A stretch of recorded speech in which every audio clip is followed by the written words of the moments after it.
सच्चिदानंदरूपाय विश्वोत्पत्त्यादिहेतवे तापत्रय विनाशाय श्रीकृष्णाय वयं नमः।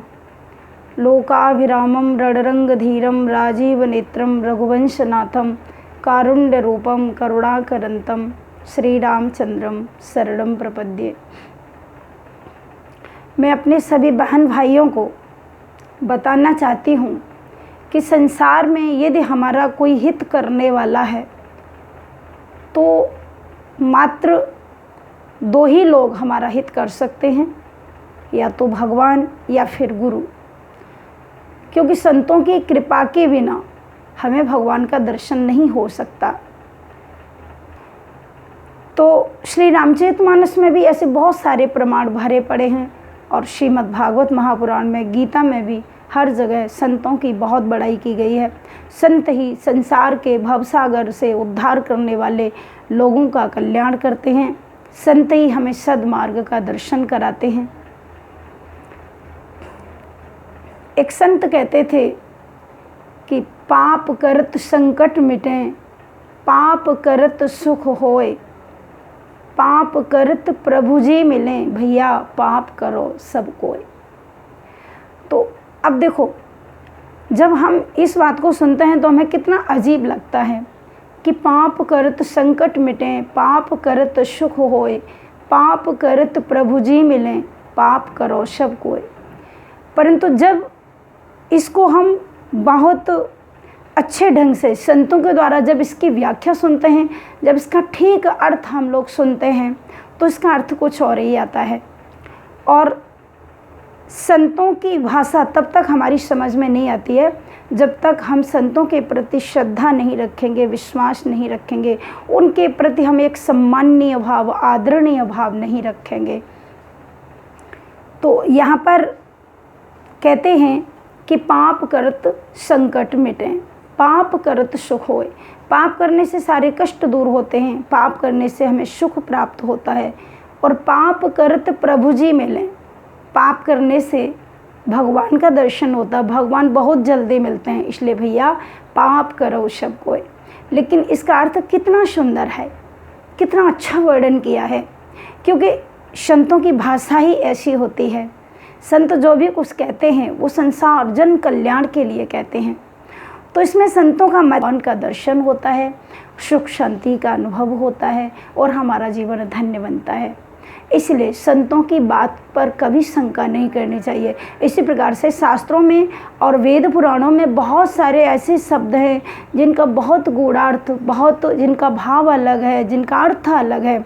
और यदि हम लोग अर्थ को नहीं जानते तो उस अच्छे शब्द को भी हम अर्थ करते हुए भी उसका अनर्थ कर बैठते हैं। उससे हमें बहुत ज़्यादा उससे हमको परेशानी हो सकती है, और उसको सुनने से हमारे मन में एक बहुत बड़ा भ्रम पैदा हो सकता है, बहुत बड़ी शंका हो सकती है, और शंका करने से फिर हमें भगवान के प्रति विश्वास नहीं होता। इसलिए संतों की ज़रूरत है। इसलिए भैया एक बार फिर से भगवान के पैर पकड़ो, प्रभु के चरण पकड़ो, भगवान के पद पकड़ो, भगवान के चरण कमलों को स्वीकार करो। पाप करत संकट मिटें, पाप करत सुख होए। यानी पैर पकड़ने से संकट दूर होते हैं, पैर पकड़ने से सुख मिलता है। पाप करत प्रभु जी मिलें, पाप करत, पैर पकड़ने से भगवान का दर्शन होता है। इसलिए भैया पाप पकड़ो सब कोई। इसलिए भैया सब लोग भगवान के पैर पकड़ो। जय श्री राधे, जय श्री कृष्णा। संतों का मत है कि पाप करत संकट मिटे। पाप करने से संकट मिटते हैं, परंतु पाप का मतलब पाप मत करो। पाप करत, बहुत ध्यान देने की बात है। पकरत, पा के आगे प्लस बनाइए, पा प्लस पकरत। पा माने पैर, और पकरत यानी पैर पकड़ने से, पा पकरत संकट मिटे। पैर पकड़ने से संकट मिटता है। किसके पैर पकड़ने से? परमात्मा के पैर पकड़ने से, कृष्ण के पैर पकड़ने से, राघव के चरण पकड़ने से। पाप पकड़त संकट मिटे। कहने का मतलब है कि पैर पकड़ने से संकट मिटते हैं और पाप करत सुख होए। पा पकड़त, पा अलग, पकड़त यानी पैर पकड़ने से सुख मिलता है और पाप करत प्रभु जी मिले। पा पकड़त, पा और पकड़त यानी पैर पकड़ने से भगवान मिलते हैं।